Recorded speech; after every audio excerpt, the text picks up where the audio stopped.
Art O'Cal here at the Doubletree in Toronto. You're slumming again, are you? The absolute favorite man to interview to my left. Hot Rod, Roddy Piper. I have to say though, first of all, look at this. We are literally in Piper's Pit right now. I've looked around. There are no fire extinguishers. Thank goodness. No, but there's a couple coconuts. I'm going to look around for those. I don't want to know where they are. I'm always hiding. You know, the fire extinguisher, if you watch, I don't know that I've told this one. You watch Morton Downey Jr., okay? So he got hit with the fire extinguisher. Now, WrestleMania 5. WrestleMania 5, Trump Plaza. Now, what happened, like, I was so angry. They had 2 fire extinguishers before, and they were supposed to bring one out, and they emptied half of it, and I switched them. So I had the full one. And when he went, I hit him with it, and he couldn't breathe. And so he's going down, and he crawled, like if this was my ankle, he crawled, and he got this shoulder against my ankle, like he'd done some amateur wrestling. So I had the fire extinguisher.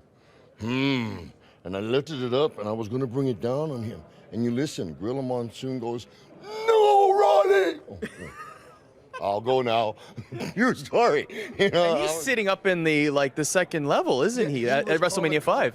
Yeah, he was. I don't know where he was. It's just his voice that he was like the policeman, Gorilla one. And then, "No, Roddy!" I was going to be so happy. How are you, Arda? I'm doing very good, Hot Rod. I'm a huge fan of your show.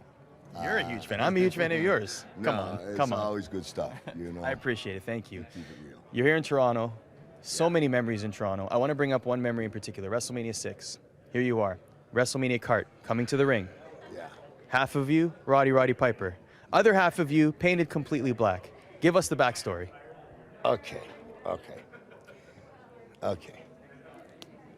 Now, first of all, I was born in Saskatoon, okay? There are no black people that I know of that are dumb enough to go to a place that cold. So there's no racism in me at all. Right. At the time, I was walking down a hallway, some arena, maybe the Hoosier Dome, I'm not sure, someplace, okay? And Vince McMahon went, "Roddy, Hot Rod," Roddy says, "I need to speak with you." And I walked into a room, and you could have cut the air with a knife. There was Bad News Brown, Pat Patterson, and Vince McMahon. "What's going on?" He says, "I want you to wrestle Bad News Brown at whatever WrestleMania." Now, this is exactly what happened. And I'm looking at Bad News, who was a really good judo player, just like a so-so average professional wrestler. And this is what's going through my mind. I'm looking, I'm going, I'm going to have 45 interviews about this guy. And I'm thinking Nelson Mandela at that time had said something that really stuck with me. Nelson Mandela was put in jail for 20-some years for political crimes. Every morning, he was the first man when the guard came to extend his hand, he said to the guard. What a heck of a man, what a hell of a man. At the same time, Cyndi Lauper had True Colors out. So your true colors.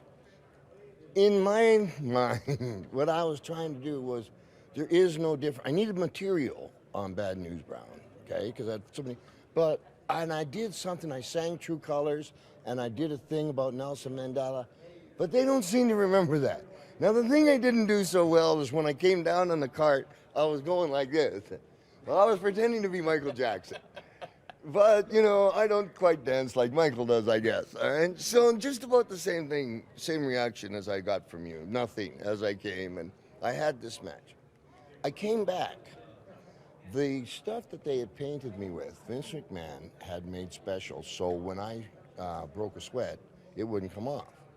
There was a special clear solution, okay, to take this special black off.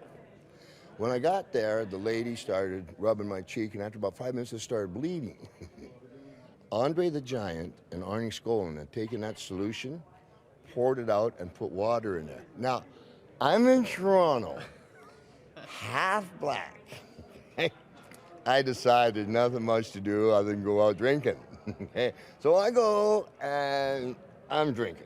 And I'm half black in the bar. Next morning, I'm telling you, I know. What am I doing? I'm telling you the truth. No, awesome. Next morning now, I wake up. I don't know, don't question me, don't judge me. I wake up, and the door of my hotel room is blown completely off. And there's a cowboy hat in the middle of my room. I don't know whose, okay? I wake up and I'm half black. I gotta go from Toronto to Portland, Oregon. I got a 4-foot Mickey Mouse with me that I bought for my daughter. So, because I didn't know what the hat, I put the hat on, and I got a 4-foot Mickey Mouse and a Halliburton and a hangover, and I'm half black. When you go through the airport half Just black, for context, yes. it didn't work at all. You're still completely the solution is completely gone. Completely half black. Other than right here, that's a scab from the bleeding. Now I'm walking in the Toronto airport, and I go to Chicago and customs. When you're half black and half white, they just go right ahead. They part like the Nile. And in Chicago, I had to change planes. And the flight attendant, who I later called waitress, really gets over, wanted me to check Mickey because it was too big. I bought Mickey a first-class seat. It's for my daughter, and me and Mickey drank all the way back to Portland, Oregon. The way I got it off, I had to sit in the sauna. It took me about a month of rubbing this stuff off. But what am I going to do, go beat up Andre? No. And that's the true story of that. And the reason I painted myself half black was more the meshing. I did the Nelson Mandela. I did the true colors. But Bad News Brown didn't take it that way. And so I'm glad you asked me. I love everybody, you know. Wow, there's Vince, but I mean, most people, I'm not getting out myself. But Having said that, you were just on SmackDown on Tuesday.